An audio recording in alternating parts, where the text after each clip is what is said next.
पीयूष, लगातार इस तरीके की बयानबाजी की जा रही समाजवादी पार्टी की तरफ से। सबसे बड़ा सवाल है कि क्या इस तरीके की बयानबाजी के पीछे समाजवादी पार्टी का कोई छिपा हुआ एजेंडा है?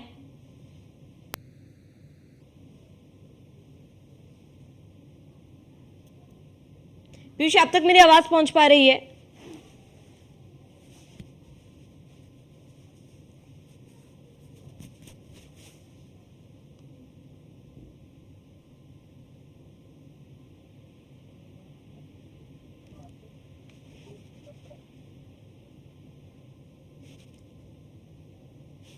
तो चलिए, पीयूष से संपर्क नहीं हो पा रहा है तो महाकुंभ को लेकर बड़ा बयान अफजाल अंसारी की तरफ से दिया गया, जिसके बाद विवाद उठ खड़ा हुआ है। लगातार हिंदू धर्मगुरु माफी मांगने की बात कह रहे हैं और कहा जा रहा है कि अगर अफजाल अंसारी ने अपने बयान पर माफी नहीं मांगी तो मुकदमा दर्ज किया जाएगा। लेकिन लगातार न्यूज़ वन इंडिया एक ही सवाल पूछ रहा है कि क्या इस सिलसिले को, जो सिलसिला समाजवादी पार्टी के में रहे नेता स्वामी प्रसाद मौर्य ने शुरू किया था, उस सिलसिले को अफजाल अंसारी आगे बढ़ा रहे हैं। क्या मुस्लिम वोटरों को खुश करने के लिए इस तरीके की बयानबाजी की जाती है और क्या वाकई में वोटर्स जो है इस तरीके की गलत बयानबाजी से खुश होते हैं? क्या तुष्टिकरण के लिए ऐसी बयानबाजी हो रही है? समाजवादी पार्टी का कोई छिपा हुआ एजेंडा इसके पीछे है? क्योंकि अमूमन लगातार इस तरीके की बयानबाजी समाजवादी पार्टी की तरफ से की जाती है। सपा सांसद अफजाल अंसारी ने ये विवादित बयान दिया है। उन्होंने कहा कि गांजा को वैध कर देना चाहिए, महाकुंभ में भी गांजा मिलता है और साधु संत के ऊपर भी कई बड़े सवाल उन्होंने उठाए, जिसके बाद साधु संतों में भी नाराजगी है। ऐसे में देखना महत्वपूर्ण होगा कि क्या कार्रवाई की जाती है और इसके साथ ही इस बयान पर समाजवादी पार्टी की तरफ से क्या प्रतिक्रिया सामने आती है, क्योंकि समाजवादी पार्टी अध्यक्ष अखिलेश यादव ने भी बीते दिनों मठाधीश और माफिया की तुलना की थी, जिसके बाद उन्होंने कहा था कि वो मठाधीश पर नहीं बोल रहे थे, वो मुख्यमंत्री पर बोल रहे थे। लेकिन क्या हर बयान के पीछे कोई तर्क है या फिर क्या हर बयानबाजी को अखिलेश यादव डिफेंड कर सकते हैं? अफजाल अंसारी ने ये जो बयान दिया है उस पर क्या कहेंगे, ये देखना महत्वपूर्ण होगा। और ये एक बड़ा सवाल है कि क्यों इस तरीके की बयानबाजी की जाती है, क्या इसके पीछे का कारण है, क्या समाजवादी पार्टी का कोई छिपा हुआ एजेंडा है इसके पीछे, ये देखना भी महत्वपूर्ण होगा।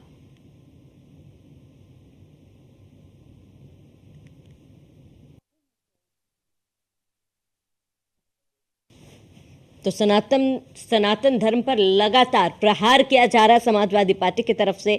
बड़ा सवाल यह है कि क्या इस तरीके की बयानबाजी करने से वाकई में समाजवादी पार्टी को कोई फायदा मिलता है? क्यों इस तरीके की बयानबाजी करते हैं कि किसी के धर्म, किसी के आस्था को चोट पहुंचे? लगातार ऐसा ही कुछ बयान सामने आता है समाजवादी पार्टी की तरफ से, जिसके बाद विवाद होता है, विरोध किया जाता है। लेकिन बड़ा सवाल यह है कि किसको खुश करने के लिए समाजवादी पार्टी के नेता इस तरीके के बयान देते हैं, क्या समझकर इस तरीके के बयान देते हैं? क्योंकि इस तरीके के बयान से लोगों के आस्था, लोगों के धर्म को चोट पहुंचती है, सनातन धर्म को चोट पहुंचाया जाता है। और ये कोई पहली बार नहीं है जब समाजवादी पार्टी की तरफ से इस तरीके की बयानबाजी की जाती है।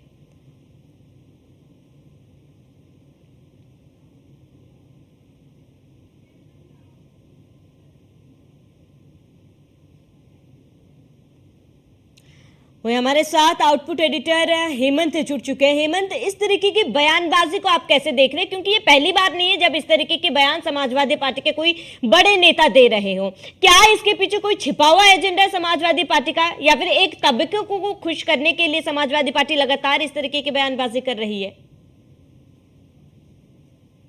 कि बहुसंख्यकों पर अटैक करने की जो एक मंशा है समाजवादी पार्टी, इसमें कोई दो राय नहीं है। चाहे मौर्य के बयान का जिक्र कर लें, रामचरितमानस को लेकर दी हुई टिप्पणी का जिक्र कर लें, और फिर जब ये पूछा जाता है समाजवादी पार्टी के ऑफिशियल प्रवक्ताओं से कि आप ही के जो नुमाइंदे हैं, जनप्रतिनिधि हैं सपा के, चाहे सांसद हो या फिर बड़े नेता हो, बड़े पद पर बैठे काबिज नेता हो, वो इस तरीके का जिक्र कर रहे हैं, तो आप क्या कहेंगे? तो बड़े आसानी के साथ समाजवादी पार्टी के जो प्रवक्ता है और फिर तमाम बड़े नेता हैं वो किनारा कर लेते हैं। और इस बार भी कुछ ऐसा ही हुआ। अफजाल अंसारी की ओर से जो सनातन पर अटैक किया गया, उन्होंने जो विवादित बयान महाकुंभ को लेकर दिया गया है कि वहां पर गांजा जो है वो दिया जाता है, गांजे की सप्लाई होती है, साधु संत मठों में गांजा पीते हैं, ये अपने आप में दुखद है। इस तरीके की बयानबाजी उनकी ओर से जो की गई, यानी कि सीधे तौर पर सनातन पर अटैक करने का प्रयास अफजाल अंसारी की ओर से किया गया।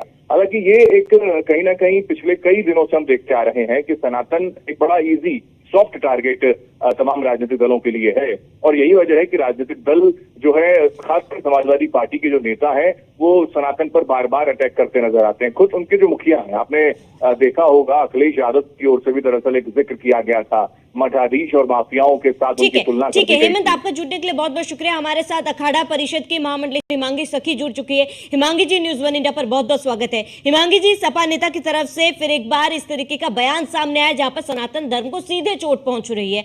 इस बयान पर आपकी क्या प्रतिक्रिया?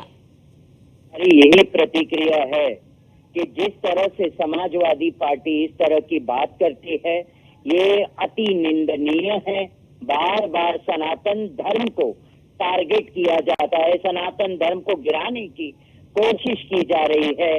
जिस तरह से अभी हमको सुनने में आया कि ये गांजा और ये सब्जी की जो तस्करी हो रही है या क्या है, संत महात्मा यूज कर रहे हैं, क्या इनके पास क्या एविडेंस है जो इस तरह की ये बातें कर रहे हैं? ये शर्मनाक बात है कि बार बार सनातन धर्म, साधु संतों को, मठों को इस तरह से टारगेट करना, इस तरह से बात करना, ये बहुत गलत बात है। और इसके ऊपर कड़ी से कड़ी मैं चाहती हूँ सरकार को ऐसे लोगों के ऊपर एक्शन लेना चाहिए, क्योंकि ये नहीं चाहते हैं कि सनातन धर्म का विस्तार हो, सनातन धर्म मजबूत हो। ये अफजल अंसारी, ये क्या नाम है अभी, जिन्होंने इस तरह का बात किया, हमने तो कभी मुस्लिमों के ऊपर भी टारगेट नहीं किया है, मगर ये मुसलमान जो चंद मुस्लिम लोग हैं, जो इनकी वजह से इनका पूरा कौम बदनाम होता है, ऐसे लोग भी इस तरह का सनातन धर्म के ऊपर बात करते हैं।